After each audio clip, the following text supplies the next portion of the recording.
অধীর আগ্রহে অপেক্ষা করছেন সেই জননেতা, তারুণ্যের প্রতীক, তারুণ্যের অহংকার, জননন্দিত নেতা, জননেতা জনাব মোহাম্মদ রহমান চৌধুরী ভাই। আমি তেনাকে তেনার গুরুত্বপূর্ণ দিক নির্দেশনা বলে, প্রতিশ্রুতি বলে বক্তব্য রাখার জন্য সবিনয় নিবেদন করছি। মার্কা আসলে মার্কা ধন্যবাদ সবাইকে।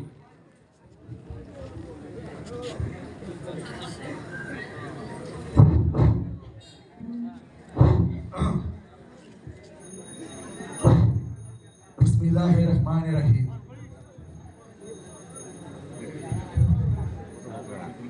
আজকে এই পথসভায় কৈমারি ইউনিয়নের পথসভায় সম্মানিত সভাপতি,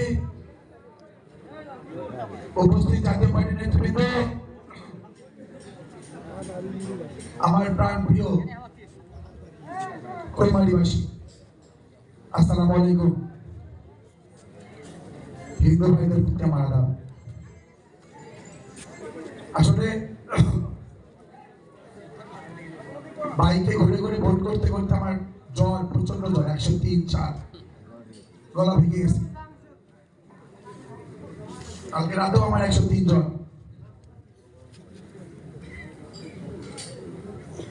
প্রিয় কৈমারিবাসী, আপনারা যে যেখান থেকে আমার কথাগুলো শুনছেন, আপনাদের কাছে আমার করজোড়ে অনুরোধ, বিনীত অনুরোধ, আপনারা আমার কথাগুলো মনোযোগ দিয়ে শুনবেন। আসলে এই কৈমারিতে আমি 3 দিন, 21 তারিখের পর থেকে 3 দিন আমি কৈমারিতে ভোট চেয়েছি, মানুষের দ্বারে দ্বারে হেঁটে হেঁটে। যখন পা চলছিল না, তখন আমি জুতা খুলে খালি পায়ে হাঁটছিলাম। আমার সময় নাই। আমার সময়টা কেন নাই? আমি কেন দেরি হলো আসতে? অনেকে এটাকে অনেকভাবে রং দিয়েছে, অনেক কিছু বলেছে। প্রিয় কৈমারিবাসী,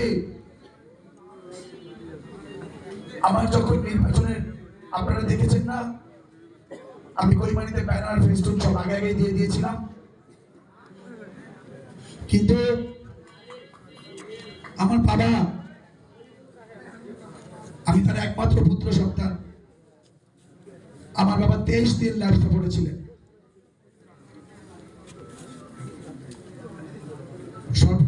26 দিন, 23 দিন আর 3 দিন, 26 দিন হাসপাতালে ভর্তি ছিলেন। যেদিন মনোনয়নের যাচাই বাছাই হয়, ওই দিন সকাল 7:10 আমার বাবা মারা যান। আমার মনোনয়ন বাতিল হয়। শব্দ করছি কি? আমার মনোনয়ন বাতিল হয় ছোট্ট একটা সমস্যার কারণে।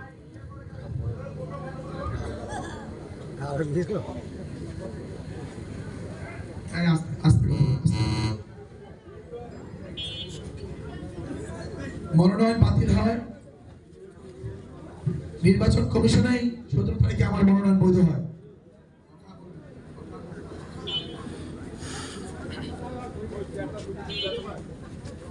তারিখে আমার প্রজ্ঞাপন আসার কথা আসে নাই। 18 তারিখে আবার গেলাম, সিএসি বললেন আপনার তো মনোনয়ন, মনোনয়ন তো বৈধ হয়ে গেছে। আমি স্যার প্রজ্ঞাপনে আসা। অনেক কষ্ট করে আমি 19 তারিখে প্রজ্ঞাপনটা হাতে পেলাম, দৌড়ে দৌড়ে। এর মূল উদ্দেশ্য কি? এর মূল উদ্দেশ্য হলো আমি নির্বাচনেও অংশগ্রহণ করতে চাই, আমি এলাকার জন্য কাজ করতে চাই, এলাকার জন্য উন্নয়ন করতে চাই, এলাকাবাসীর পাশে থাকতে চাই, গরিব দুঃখীর পাশে থাকতে চাই, হিন্দু মুসলিম বিভেদ ভুলে গিয়ে সবার সাথে একসাথে কাজ করতে চাই।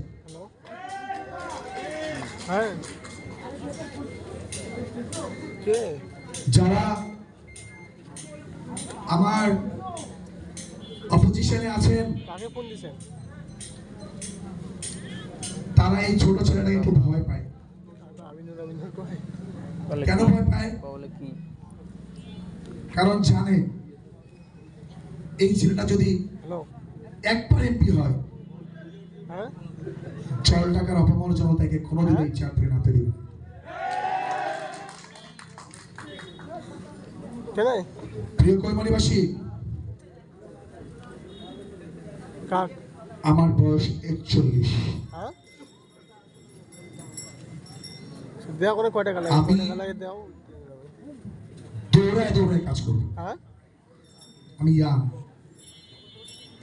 রাত নাই বিরাত নাই, আমি দৌড়াতে পারবো, আসতে পারবো ঘরে ঘরে দাঁড়ে দাঁড়ে। হ্যাঁ,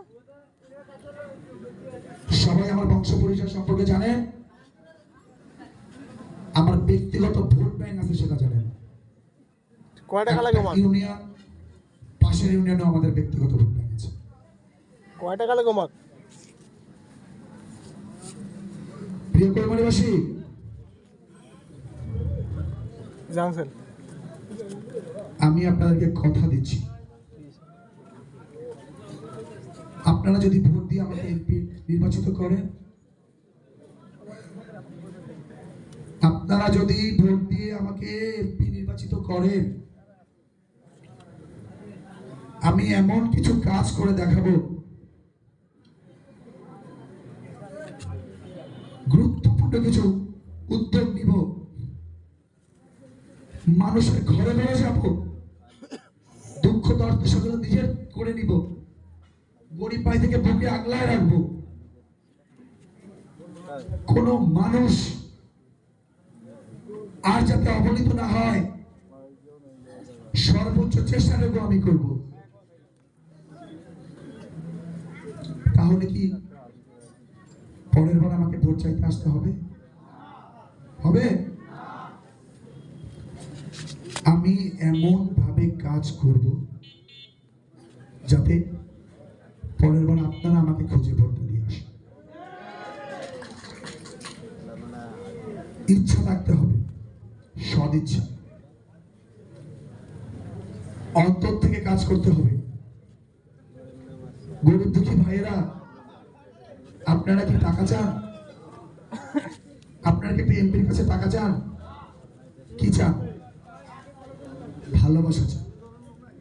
আপনারা আপনাদের অধিকার নিশ্চিত করতে চান। অনেকে এমপি সাহেব আছেন, ভোট আসলে অনেক রকম কথা দিয়ে আপনারা ভোটটা নিয়ে যান, কিন্তু যখনই আপনারা চেয়ারটাতে বসেন তখনই আপনাদের মনে একটা অহংকার তৈরি হয়ে যায়। কিসের অহংকার? আমার কাছে এত লোক আসবে কেন? চেয়ারম্যান আছে, মেম্বার আছে, আরো অনেক প্রতিনিধি আছে, আমার কাছে কেন আসবে? আমি কথা দিচ্ছি, আমি কথা দিচ্ছি, আপনারা যদি আমাকে এমপি নির্বাচিত করেন, সরাসরি আমার সাথে যোগাযোগ করবেন। মাধ্যম লাগবে না, মাধ্যম বলছি, মাধ্যম লাগবে না। আমার ঘরের দরজা সবসময় খোলা থাকে, যতক্ষণ পর্যন্ত শেষ লোকটা বেরিয়ে না যায়। আমার সাথে দেখা করার জন্য কোনো দালাল লাগবে না, আর আমার কাছে কষ্ট করে যেতেও হবে না, আমি আসব। প্রতি মাসে অথবা 2 মাসে কথা দিচ্ছি, এই কৈমানিতে আসব, দাঁড়াবো, সবাইকে জানাবো কোথায় কি করলাম, সবাইকে বুঝাবো কি করলে কৈমানিবাসীর উন্নয়ন হয়, সাধারণ জনগণের কাছে শুনবো। 2 মাসে যদি আমি কোনো অন্যায় করে থাকি, কোনো ত্রুটি করে থাকি, আপনারা আমাকে গালি দিবেন, আপনারা আমাকে ধরবেন, কারণ আপনাদের ভোটে আমি নির্বাচিত হব, আপনাদেরকে আমার জবাবদিহি করতে হবে। আমি প্রথম জবাবদিহিতা নিশ্চিত করব। একটা জিনিস আমি নির্বাচনী প্রচারণা এসে দেখছি, মহিলা মানুষদের ভোট নিয়ে প্রতিদিন সকালবেলা ভোরবেলা বের হয়, মহিলা মানুষদেরকে কান পড়া দিচ্ছে, বিভিন্ন রকম কথা বোঝাচ্ছে, ভোটটা তারা কালেক্ট করার চেষ্টা করছে। এখানে উপস্থিত যারা আছেন আপনাদেরকে আমি অনুরোধ করছি, আপনি আমার মা